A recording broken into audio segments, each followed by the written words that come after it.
Welcome to the City of Bakersfield Planning Commission meeting. This television broadcast is brought to you by the local cable companies, the County of Kern, and the City of Bakersfield. You can watch the rebroadcast of this meeting Saturday at 7 p.m. and Sunday at 10 a.m. The agenda for this meeting can be downloaded at www.bakersfieldcity.us. Presiding over this evening's meeting, Chair Daniel Cater. Good evening, everyone. It is my pleasure to call to order the June 20th, 2024 Planning Commission meeting. Madam Clerk, would you please call the roll? Chair Cater. Here. Vice Chair Strickland. Here. Commissioner Bashir Tosh. Commissioner Biddle. I will note, Commissioner Biddle. She had to leave? She had to leave. Oh, Commissioner Kaur. Here. Commissioner Komen. Here. Commissioner Neal.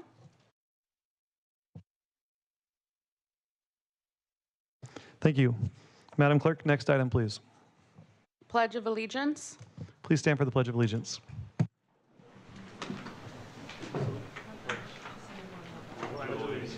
To the flag of the United States of America and to the republic for which it stands, one nation, under God, indivisible, with liberty and justice for all.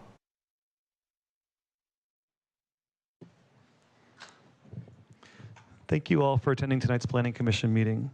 This commission provides an opportunity for public participation in the development process throughout the city of Bakersfield. The Planning Commission considers a wide variety of projects, including subdivision maps, zone changes, general plan amendments, and much more. When applications are received, the city's planning division analyzes the request. Planning staff will present the facts about the project along with their recommendation to the Planning Commission, who will approve an item or make a recommendation as appropriate. Madam Clerk, next item, please. Agenda item 3A, public statements. In keeping with the City Council's new resolution, public statements are now received at different times depending on the item. I will call on Madam Clerk to call for public statements at the appropriate time, so please listen carefully for the correct time to speak. Madam Clerk? Agenda item 3A, public statements. Does anyone in the audience wish to address the Commission regarding items listed on tonight's agenda? Please note if you are here for consent, public hearing item 5A through 5E, now is not the time to speak. You will be given an opportunity to speak at a later time. Madam Clerk, next item, please. Non-agenda item 3B, public statements. Does anyone in the audience wish to address the Commission regarding items not listed on tonight's agenda? If so, please come forward and state your name. Seeing none, Madam Clerk, next item, please. Agenda item 4, consent calendar items. Please note all items listed under the consent items do not require a public hearing and will be enacted by one motion. There will be no separate discussion of said item unless staff or a commissioner requests specific items be discussed and or removed for separate action. May I get a motion approving consent item 4A? I'll make the motion. Commissioner Kaur, do I have a second? I'll second. Commissioner Komen. Commissioners, please cast your votes.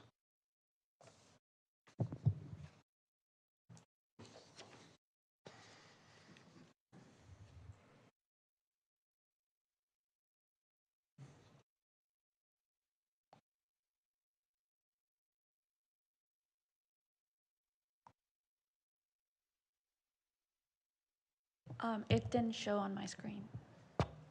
Okay, let's try it again. All right. Commissioners, please cast your votes.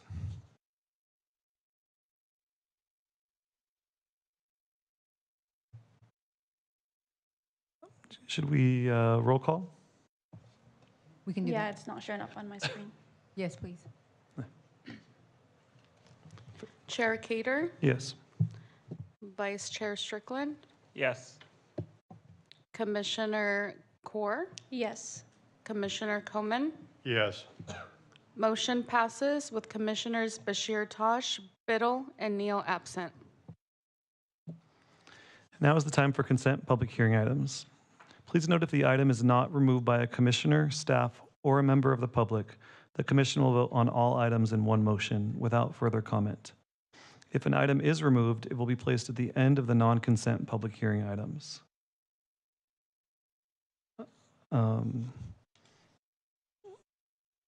Ms. King, it's been a while. If I have a conflict on one, do I state it now, or do I ask if any of your items are removed before? You can state it now. that you Okay. have conflict. I will just note tonight, I have a conflict of interest due to source of income on item 5D, and will be abstaining from voting. With that said, at this time, I will open all of the consent public hearing items. Does any member of the public wish to remove a public consent public hearing item?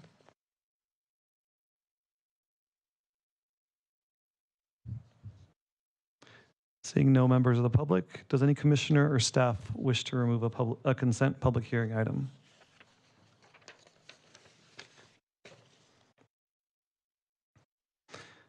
At this time, the consent public hearing items not removed are now closed. May I get a motion to adopt staff recommendation on the consent public hearing items not removed, incorporating all staff memorandum and revised staff recommendation? I'll make a motion. Can we clarify that motion, because you have to be excluded from one of those? Can we separate that one out? Commissioner Coleman, so the way that it breaks down is that Chair Cater can vote on all the items except for 5D. And so the notation will be that it's a potentially a four in favor vote for 5A, 5B, and 5C. And then 5D will be a three-person vote. All right, so can we have a motion to approve 5A through E less D? We can do that. That way he can vote for the ones that, And then do a separate vote? all right. We All can right. do that, yes. So may I get a motion to approve items 5A through 5C and recommend that item 5B and- continued? And 5E as well. Yeah, did I say D or say E? Sounded like C. Oh, let me start. All right. May I get a motion to approve items, for staff's recommendation to approve items 5A, B, and C, and staff's recommendation that 5E be continued to the regularly scheduled meeting of July 18th? And your motion includes 5E as well? E is an Yes. elephant? Did I not say that again? Sorry. C. Oh, yeah. So, yes, and item 5E. May I get a motion? So I would make that motion what he said. All right, Commissioner Coleman, may I have a second? And I'm seconding the motion that he said. Commissioner Strickland. Commissioners, please cast your votes. We'll go ahead and just do roll call. Perfect. Chair Cater, Yes. Vice Chair Strickland, Yes. Commissioner Core, Yes. Commissioner Coleman. Yes. Motion passes with Commissioners Bashir Tosh, Biddle, and Neal absent. Okay, so now we will now do a roll call vote on item 5B. 5D as Or in 5D, dog. sorry, why Yes. is this, yeah. On item 5D with myself abstaining. So I'd make a motion to approve item 5D. I'll second it.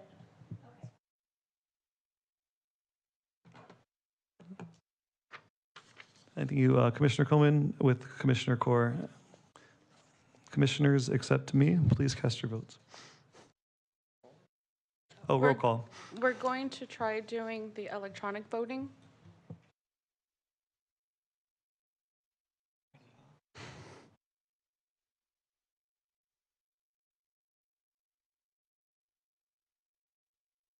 Do I abstain?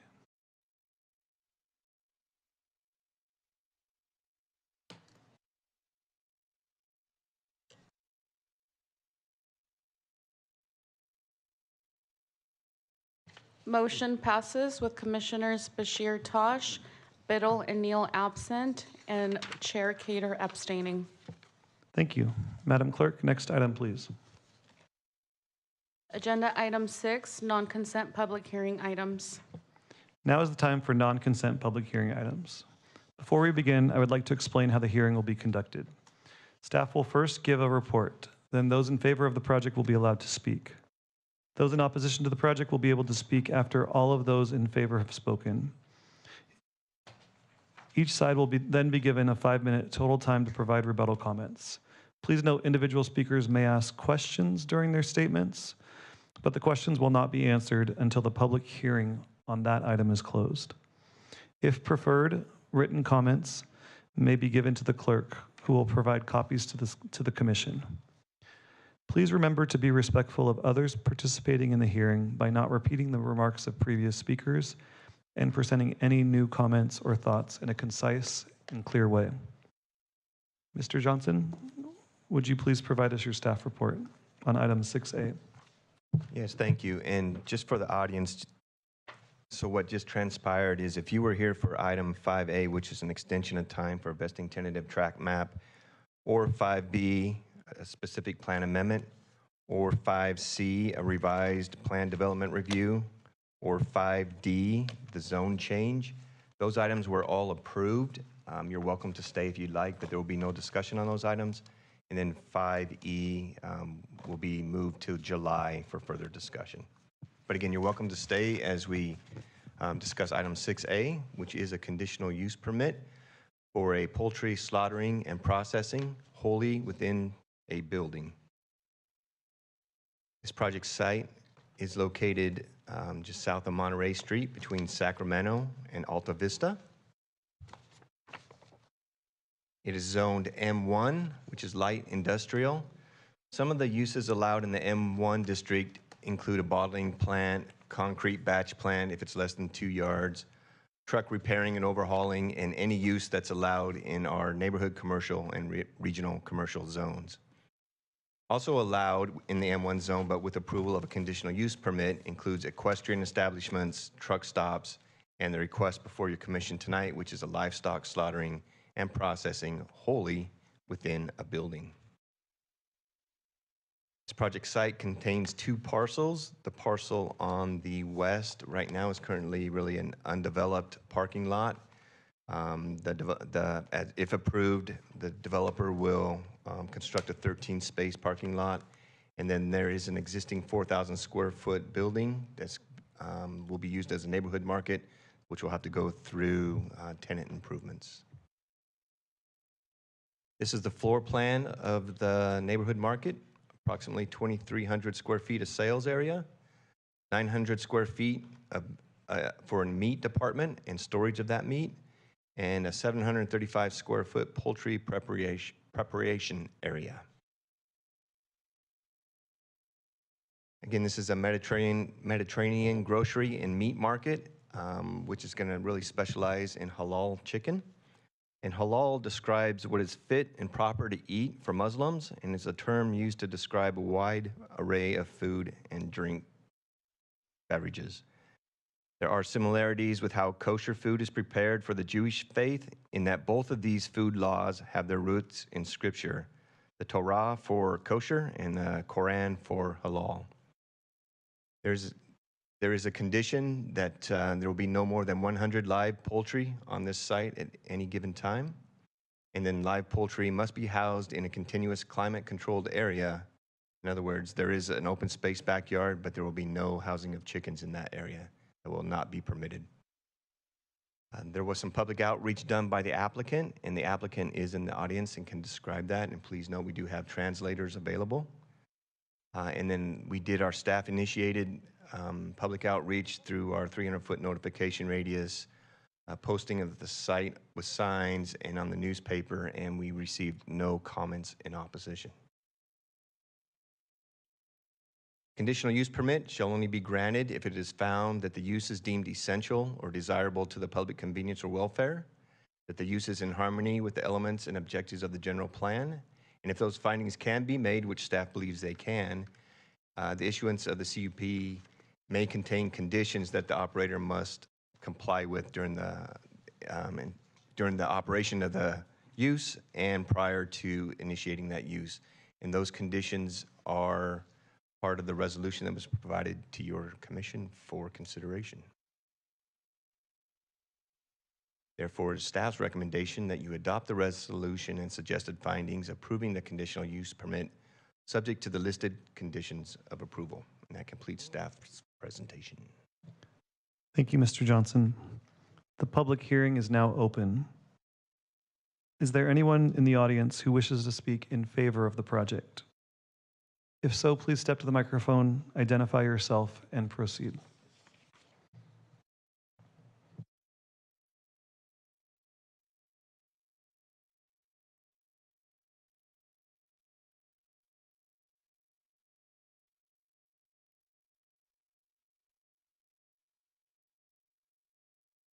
He doesn't have anything to add to it, so we will just leave it as it is.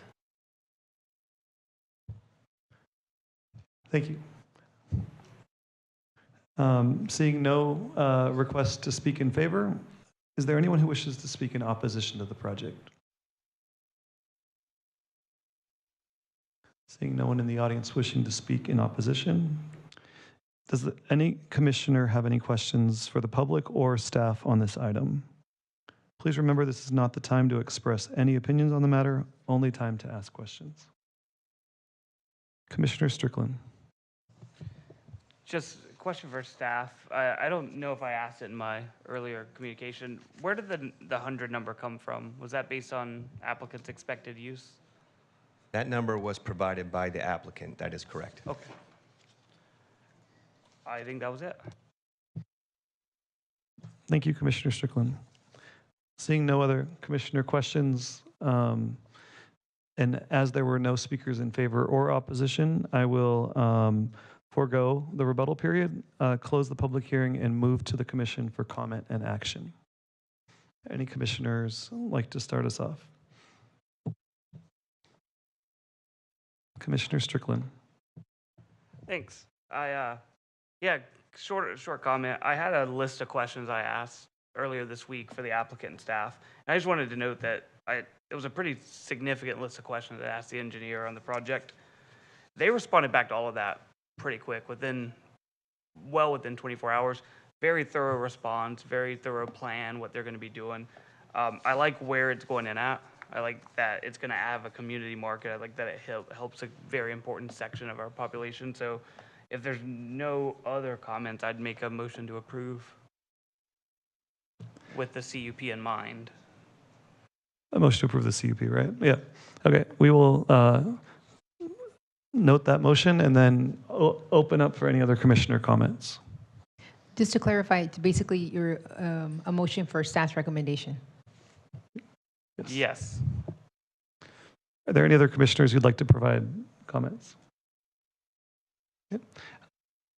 I would just like to note, it's exciting to see grocery opportunities and access to food move into an underserved neighborhood, and I am excited to see more diverse food offerings in our community, services being provided in areas that are often overlooked, and would agree. I mean, I will, as chair, defer to the commission for a second, but also am in support of this CUP. I'll make the motion. Thank you, Or Commissioner. second the motion. Second the motion. All right. So we have a motion, Commissioner Strickland, a second by Commissioner Core. I showed my cards already, and so let's go ahead and cast our votes.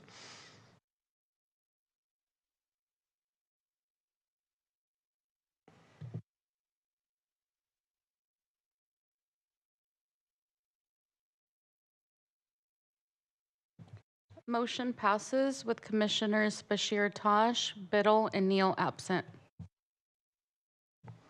Thank you. Madam Clerk, next item, please. Agenda item 7, new business. Mr. Johnson, would you please provide us with the new business item? Or Mr. Archer, I should say. Yes, sir. Mr. Archer, Public Works, That's thank you very much. Is it?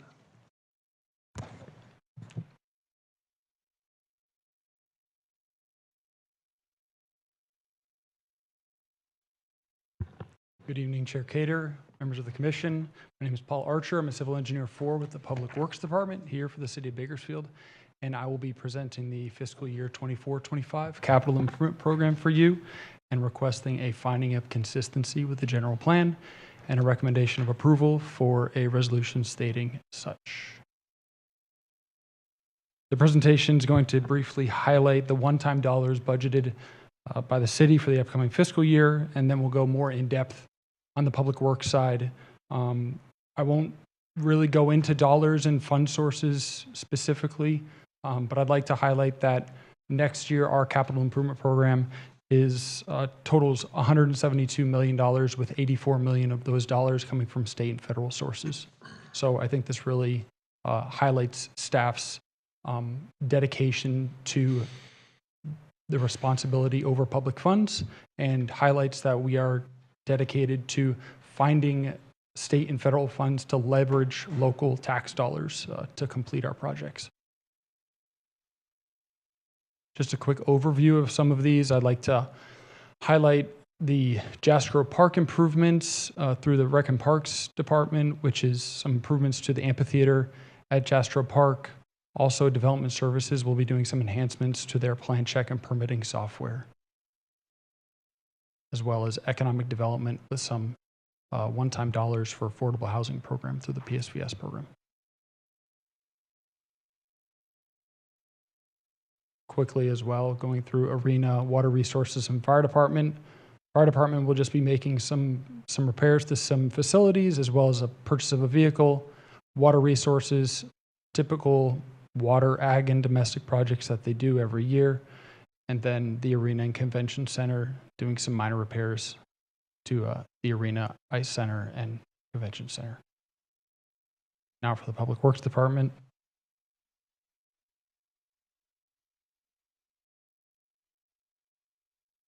With the exception of 18th and 19th, the four bottom projects are all roadway widening projects.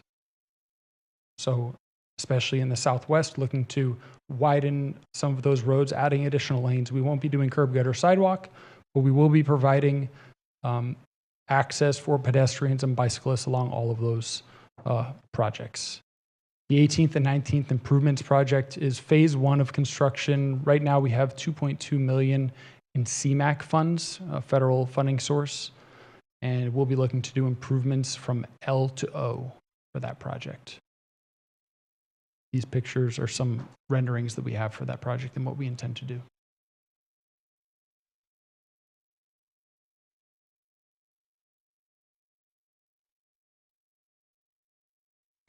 These pavement rehabs are SB 1, Senate Bill 1, and RSTP, state and federal funds. We use state and federal funds to do pavement rehab projects on some of the major corridors that we have around the city. It'll include traffic striping treatments to address bicycle access along these corridors.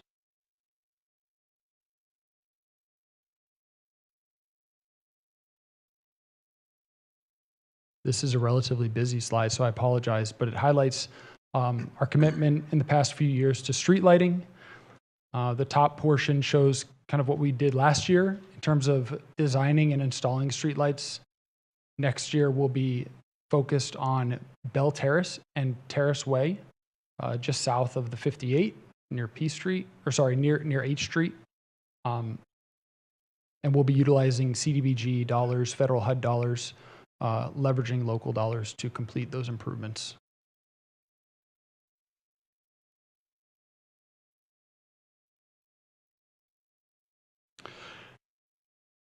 I want to briefly go over complete streets projects here, and I'll talk about complete streets generally through council and management's, just to kind of discuss council and management's intents on these. Staff has received pretty specific guidance through the Multimodal and Traffic Safety Committee on enhancing our streets to provide better access for pedestrians and bicyclists, as well as providing traffic safety improvements through traffic calming measures throughout the city. In addition, these projects include stormwater, pavement rehabs, landscaping, and street lighting improvements. So it's really the gambit of right-of-way improvements for a lot of these corridors, and that's why the dollar amounts end up being so large. Really the genesis for these complete streets projects, though, is in economic development for areas that are kind of seeing onesie twosie developments along the corridors or older corridors, where we can come in and put in a lot of public dollars to provide for and really develop these corridors and provide for an area to have developers invest private dollars into those. So creating an attractive corridor for them to come in and develop along these corridors. So going through this list of projects, Chester Avenue from 58, this is not from 58 to 204, I apologize again. It's from 58 to Truxton.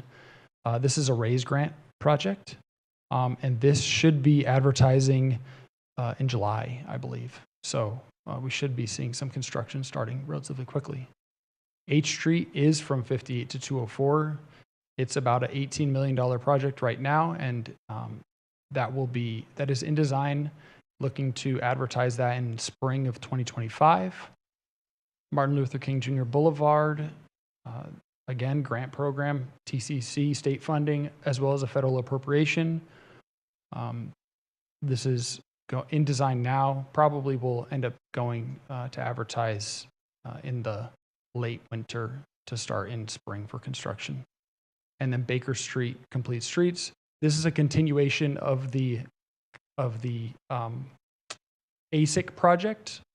That is the Renaissance at Baker project through Kern Housing Authority, I believe. And we're going to be doing some public improvements in accompaniment of that project. Urban Greening and Beautification. This includes the interchange at 5899. This will be a phased project, but we'll be doing a lot of landscaping, hardscaping, as well as some artistic items along the corridors. The Kentucky Urban Greening Project is also an ASIC project. It's a continuation of that bike path along Kentucky Street, going to Baker Street at the west and Mount Vernon at the east side of that project. So we'll lengthen that bike path project, providing obviously trees and plants along the entire thing.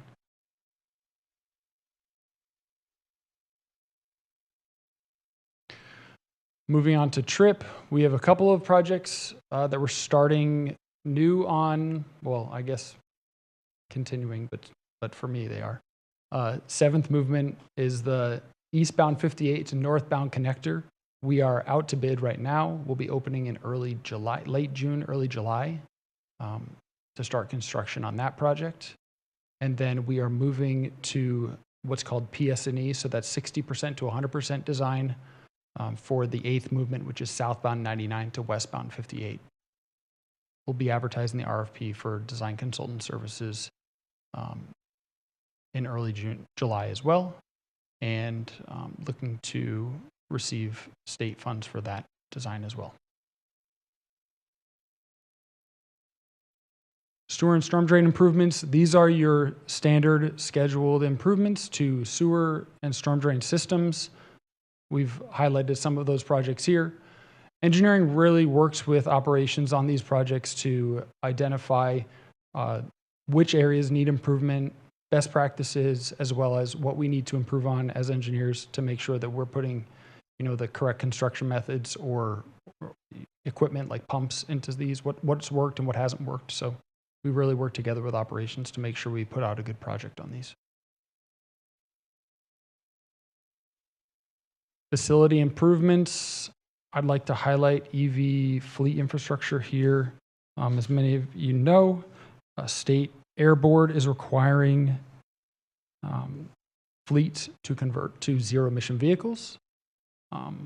That's not just as easy as purchasing a vehicle, though. We have to look at the infrastructure behind that. We have to first look at the operational needs of all the departments, see what those charging needs turn into in terms of power requirements through PG&E, and then looking to make those improvements at all of our sites around the city. So it is quite an extensive process, but we're working to complete that so that we can make that transition per state requirements. And lastly, traffic and other CIPs. Here, I will highlight the intersection control evaluations where we'll look at some existing intersections to see what we can do to improve those intersections, potentially do roundabouts at some of them, as well as the bridge deck improvements where we're looking to do some better asset management on our bridges, really look at those and see what needs to be improved, what we can do in-house and what we program for future years. That is my presentation. Do you have any questions?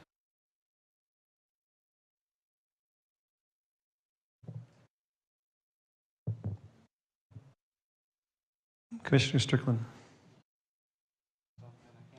No, go ahead. I will just say thank you for the presentation. Look forward to asking questions. Just 2 questions on rehabbing.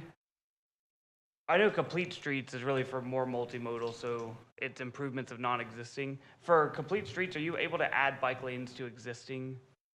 On complete streets or on pavement rehab? Or sorry, on just the rehabs. We typically do. That's what we've been doing of late. So Right. when we repave the entire road section as it exists now, we adjust the pavement markings to provide either bike lanes where they don't exist or wider bike lanes than they currently are. Okay, yeah, because I saw, I think on Brimhall and Callaway, that was a recent one. That looks really, really nice. So I was kind of hoping, so rehab is that kind of rework, right? That's not necessarily complete streets. Correct. Got it. And then on the EV fleet infrastructure, it's 10 years to replace all the vehicles. I know that city council's like talking about what that structure is going to look like. Mm-hmm. Is this kind of the in step with that? Is that you're going to look at all facilities at where needs to have EV chargers installed? But this is just for city-owned property. It's not public EV chargers. Correct. That's where we're at right now. We have some public chargers throughout the city. Obviously, at the parking garage, there's some here at City Hall South, different parks around the city and different parking lots throughout the city that the city owns. But this is specifically for fleet to look at, the operations of the different departments, whether it's public works or development services or the fire department, whoever, Right. and look at all of the different sites that we have vehicles at and how they need to be charged, how quickly they need to be charged, and what the demand is going to be so that we can then construct those improvements. Are any construction improvements planned for the upcoming year, or is that just designed for next year and then implementation after? I'll say it depends because we don't know exactly what we're going to need. So if there's something that's relatively simple, we can probably incorporate that into next year's budget.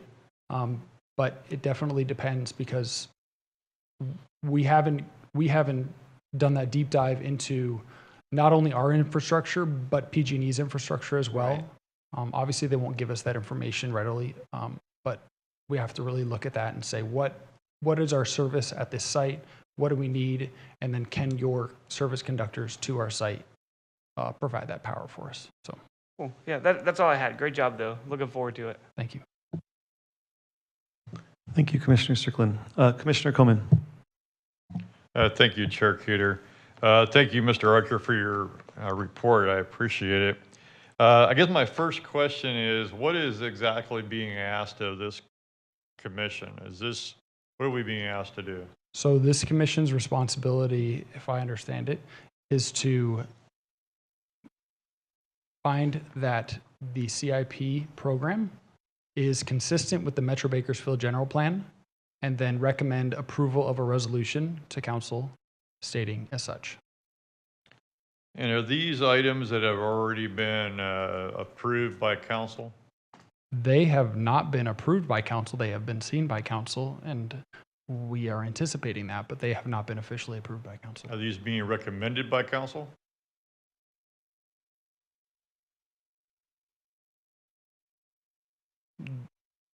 A lot of the projects are being recommended by council members throughout the city. A lot of them are projects that we are recommending as staff. It's a combination. Okay, thank you. So I was a little confused on one of your very first slides. You had capital improvements and you listed a bunch of projects that in the business world, we wouldn't really consider them capital improvements. They're system upgrades and that kind of thing that we wouldn't normally consider a capital improvement. Is there a different way that Public Works looks at capital improvements? So on the public side, we have our operating budget, which obviously you aren't seeing. And we have our capital improvement or one-time dollars. So those one-time dollars are all included here, whether it's system upgrades or public works capital improvement projects, as you're familiar with them. So it's that more of are a one-time expenditure, dollars. Correct. not necessarily an improvement to a capital asset. Correct. Okay.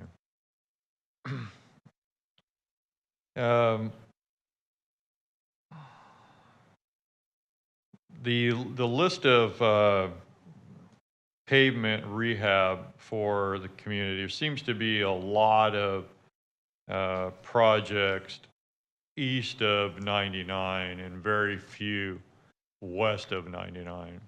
Is there some kind of priority that's given to these projects? We determine our pavement rehab projects based on the PCI. We have the pavement condition index where we itemize roads that need to be improved.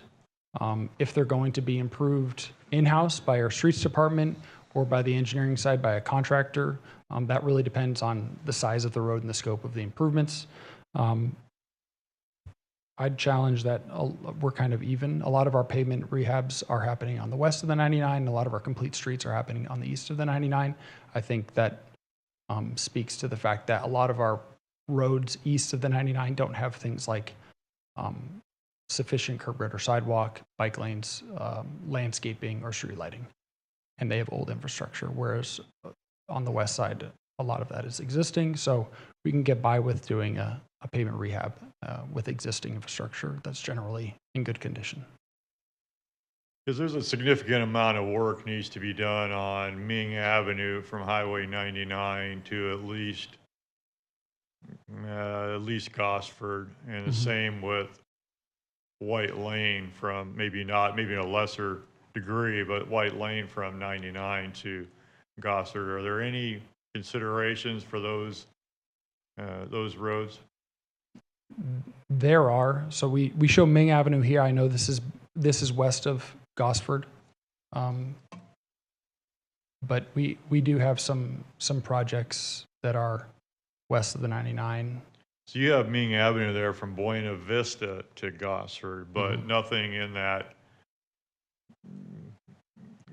zone that goes through all that commercial from 99 to Gosford. Not right now. And I can look at our future CIP program. I don't have that handy right now, but I can look at that and see when we're planning to rehab Ming Avenue from Gosford East.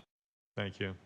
The other thing, I saw a lot of very colorful drawings for some of these complete street programs in areas that, well, this is a good example. It's real pretty. But the question becomes that we have a tendency to do these kind of projects in town and then we don't maintain them. So within 10 years, they're run down again. What efforts are going to be made to maintain these very extravagant improvements on these very heavily trafficked boulevards? So we're working at the Public Works Department to ensure that our landscaping is resilient because through having native trees, drought-tolerant trees, as well as not putting as much turf down, using some DG to add color in there, but not necessarily having turf that needs to be mowed weekly or however often. But we are working to install landscaping or hardscaping that requires a little bit less maintenance, but also working with the Parks Department to ensure that they are aware of the projects that we're doing and that they are committed to maintaining them.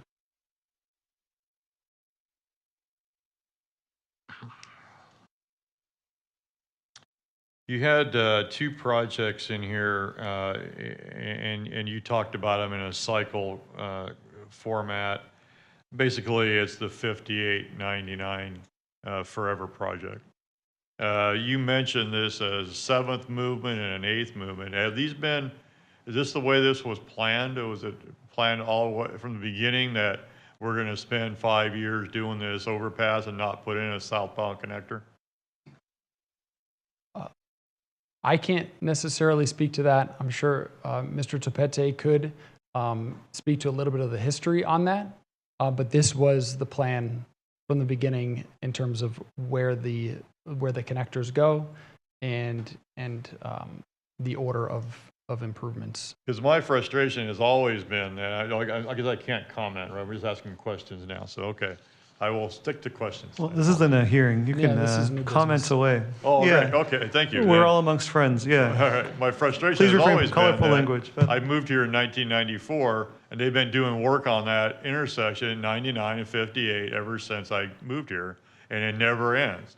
It's, you know, if you drive through it at sunrise, there's so many lane changes on 58 eastbound, you can't tell where to drive because they burned it off and they scraped it off and they put new lines. When's it gonna end?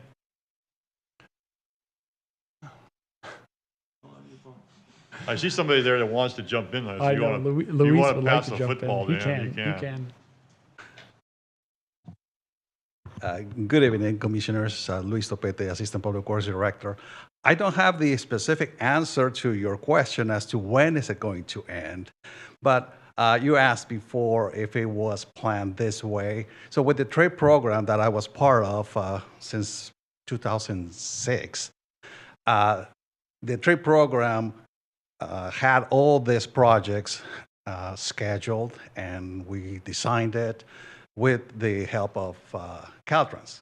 Caltrans is the owner of the facilities, the freeways.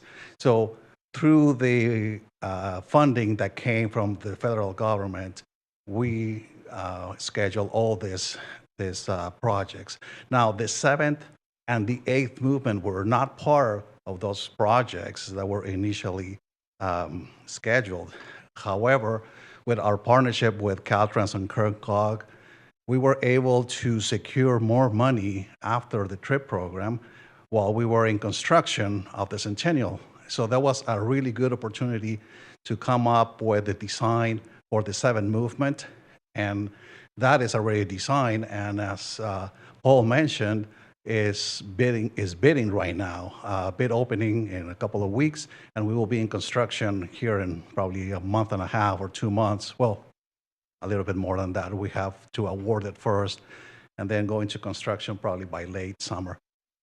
But that's how those 2 projects came about, through our coordination with Caltrans. Now, the 8th movement also received some funding.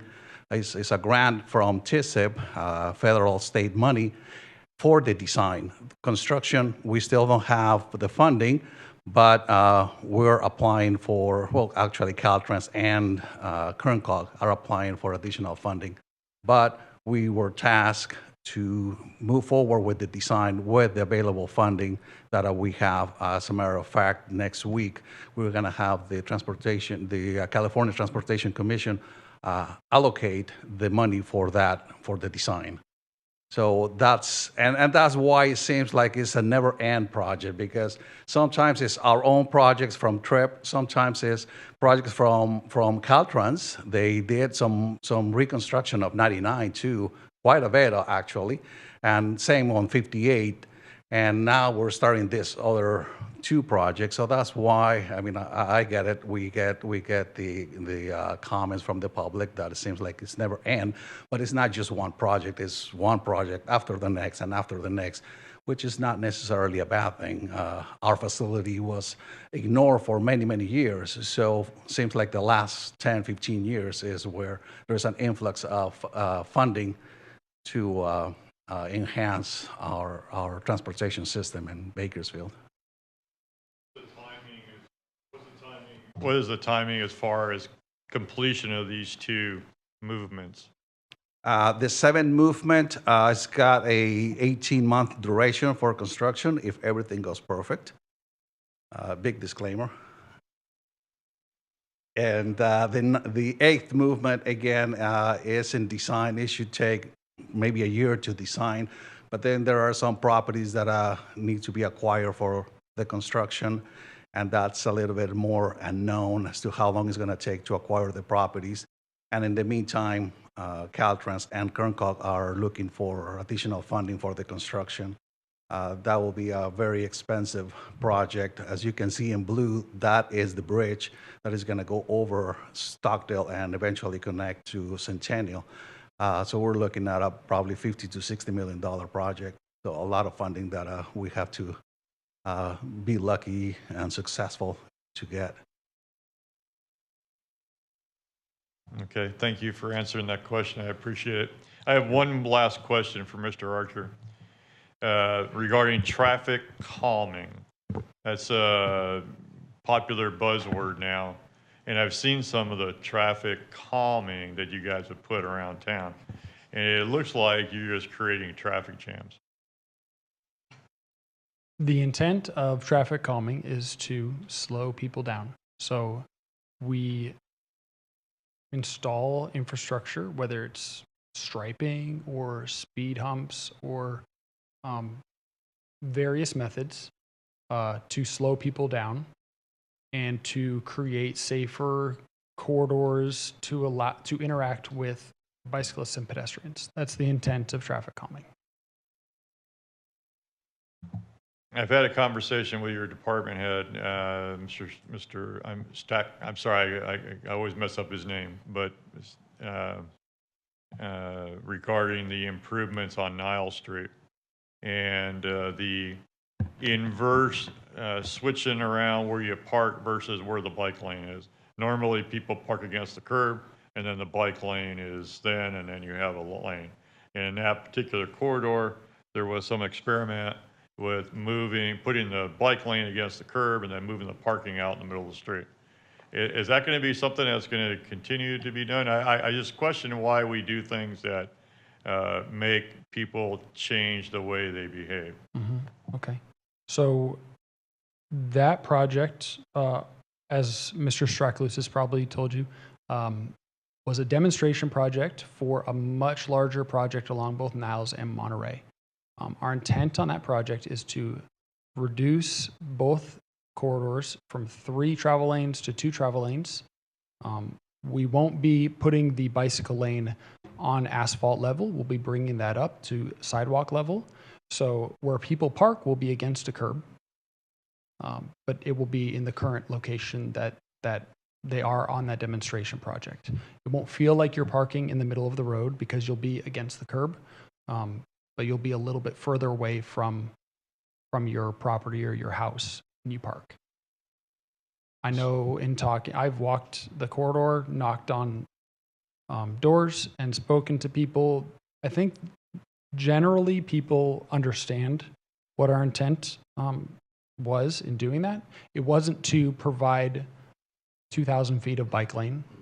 It was to demonstrate the reduction of the travel lanes through that intersection to try to slow people down and increase safety for people crossing the street.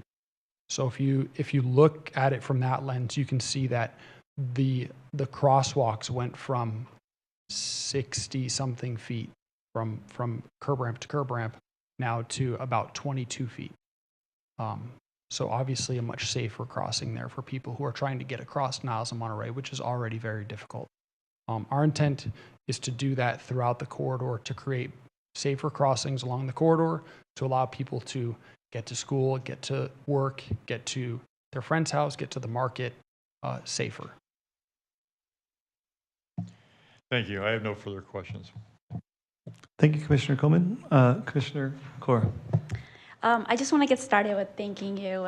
It was a very informative presentation.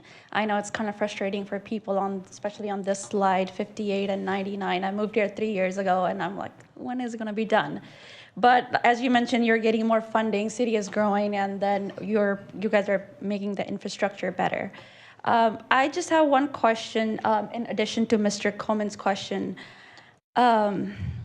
So this CIP plan is not approved by the city council yet. Is there any chances of them adding more projects to the plan? And if we approve this plan today, will this come back to the commission again? Your action tonight is to show that the CIP is consistent with the general plan. It will not be returning to your planning commission. City Council obviously is ultimate authority. They could add or subtract from the CIP if they so choose. Okay. Thank you. Thank you, Commissioner Core. I'll round us out. I just want to say thank you for the presentation. I think it's really exciting to see, having been on the commission now since 2018, our city's definition of what public improvements look like is really exciting. I would contend with Commissioner Coleman that if cars in our city travel 20 miles an hour, we wouldn't need elevated separated bike lanes. We wouldn't need some of these safety precautions. So part of the speed we allow residents is why some of these active interventions are needed. You know, I just a couple questions for you. To me, it's notable the amount of complete street projects currently under development. I mean, you have Monterey Niles, you have 18th Street, 19th Street, Chester, H Street, Martin Luther King Boulevard, and I think I missed one. Niles, Monterey, and Monitor Street as well. And Monitor, yeah. And so is this sort of an ongoing effort that this starts to become more standard practice, or are these kind of moments in time with unique funding opportunities? Or do you think, is the city moving towards this being an ongoing effort? It's definitely an ongoing effort. So we have a resolution and an ordinance through council to incorporate complete streets into all street projects that we do. So by law, we're required to do that. Whether it includes the complete corridor improvements, I think depends on funding sources and availability. But we will look to incorporate complete streets and provide for access for pedestrians and bicyclists for every street improvement project that we do. Fantastic. Yeah, and I just, again, would applaud, I think other commissioners have said it, the restriping efforts, something as simple as repaving a road and striping in a way that provides safer roads, to me is a great, worthwhile effort. So thank you for doing that. I think another question I had was the lighting program, because I think there was a lighting study done maybe a year or two ago, found that our streets are chronically underlit from recommendations. I will note Cedar and A are both in my neighborhood, and it's transformative to walk at night those streets versus the other adjacent streets. And so, 23, 24 look like a lot of kind of pilot projects, interventions. And then 25 was a little bit vague as far as kind of implementation. Can you discuss kind of at a city scale how the city is approaching meeting satisfactory lighting levels? Absolutely. So the issue that we have with lighting projects is that they're very expensive. Even when we do these corridor enhancement projects, they eat up about a quarter of the total cost of the project. We are looking to do some other innovative concepts, whether it be solar lighting or things like that. It historically hasn't done well in Bakersfield, but we're looking to see if different manufacturers and better products have come out recently. But we are getting the input from council. We're getting the input from residents on where they feel that we need to add additional lighting. We have a running list currently of projects that we're trying to complete. And really, we're like I said, our staff is dedicated to improving our city. And whether we are driving around and looking for issues that we have to solve, or they come into us, we're doing our best to solve those as efficiently as possible. Do you see an annual allotment for lighting improvements, and that may be growing as the program becomes more defined? There is an annual allotment. I don't know if I see it growing, but it will be continuous until we, get a good handle on lighting. Okay. Cool. And is newer developed areas, are they all lit at sufficient levels? So it's not a problem that we're racing to catch up with? Yes. This is really, okay. Great. And then my last question was just appreciated the aesthetic treatments shown for 5899 interchange. I think we've seen a significant investment in freeway movement through the city. But what's left has been kind of a haphazard at best landscape that is either dying, overplanted, zero planted. And to me, does the city have a goal or a vision as far as a visual consistency for the 58 and the 99 as we move through town? I don't think we have a spoken goal to do that, but we are,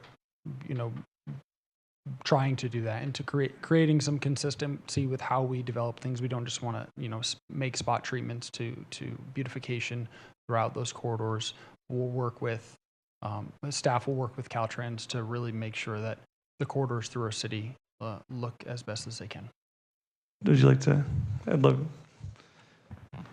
Just to add a little bit to what Paul just mentioned, we are in constant communication and collaboration with Caltrans.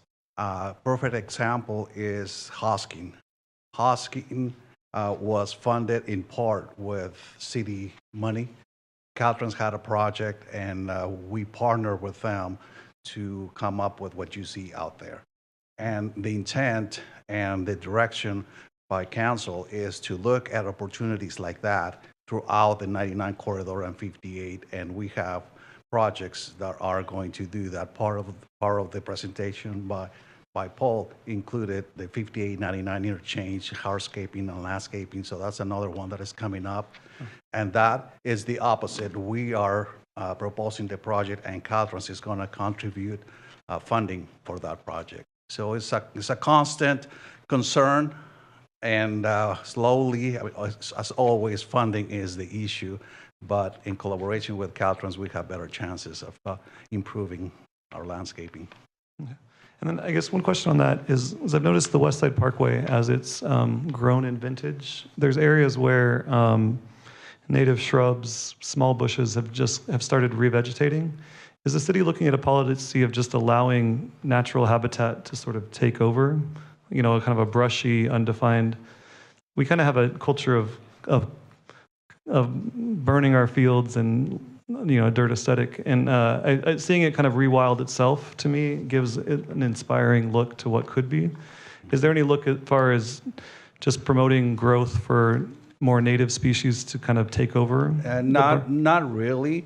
As a matter of fact, we have also a couple of concept projects on the West Side Parkway from Truxton to Coffee.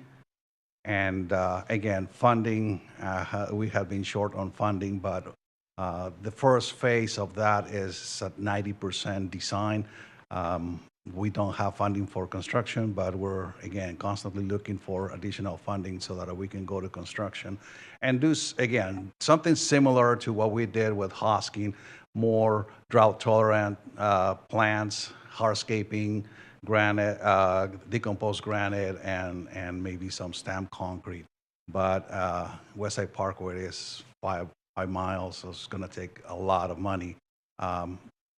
Not to blame anyone, but West Side Parkway is now a Caltrans facility. We transferred that to them from all the West End, Heath, all the way to Coffee. So they are maintaining that portion.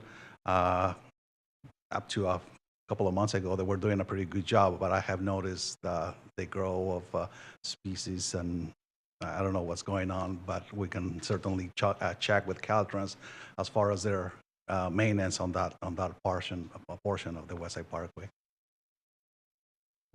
Thank you. Yeah. And then lastly, because you teased it, Mr. Archer, was the Jastro amphitheater, or not amphitheater, I guess it's technically a bandstand. What would you classify it? I was just curious, the restoration of that project and kind of what's the current status? I do not have that information. That's being headed up by Parks. I can get that for you, though, if you'd like. Thanks. I appreciate that.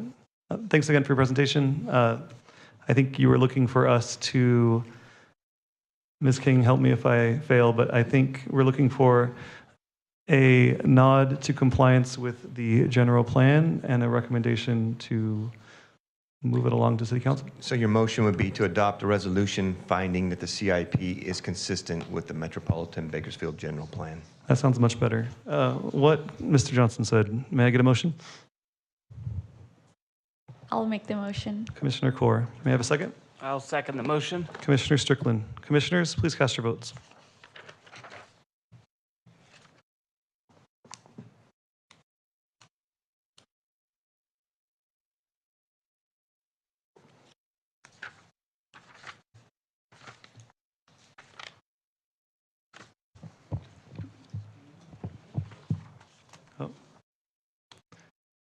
Maybe a roll call? Oh, never mind. Just a little suspense. Yeah. Great. Motion passes with Commissioners Bashir Tosh, Biddle, and Neal absent. Thank you. Madam Clerk, next item, please. Agenda item 8, communications. Does staff have any communication items? I do. First, I would like to recognize Courtney Camps. She's an associate planner in our land division section, and she's presented to your commission several times. Although she's not in the audience this evening, I do know that she is watching this from her desk at work because that's what she does. But this is to recognize her. It's a certificate of appreciation for 25 years of loyal and conscientious service. 25 years, she's with the building department and the planning department. I'd also like to announce that this is Chris Boyle. It's his last planning commission meeting as a city's development services director. His last day is Friday, July 5th, which is one day after his 65th birthday on July 4th. Yes, July 4th. I get the slide. I know Mr. Boyle has requested time at the podium to recite the Declaration of Independence as his final act in front of your commission. Mr. Boyle, if you come down. And since I know you're going to get emotional, we also have provided this slide to keep you focused.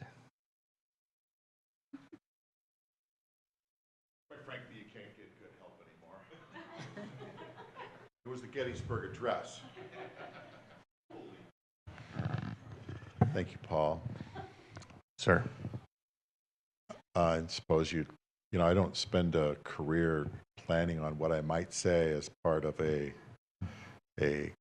retirement speech, but if I had to say something, it goes something like this. I spent more than 20 years in the craft of public service. Throughout those 20 years, I've experienced 5 different municipalities, and in each one of those, the emphasis was always on exemplary customer service and good governance. More often than not, we got it right. I couldn't say more about the staff in development services that I've had the pleasure of working with in the last 5 years. It is more about them than it is about me from my perspective. Courtney Kemp should be here receiving a 25-year pin. Ms. Ng was here earlier. I think she's been here longer. Recently, Mr. Jaquez took a 15-year pin. Mr. Burns, another individual who's dedicated a lifetime of service. Nay, not a lifetime. He's younger than I am, so I just don't want to throw him under the bus in that fashion.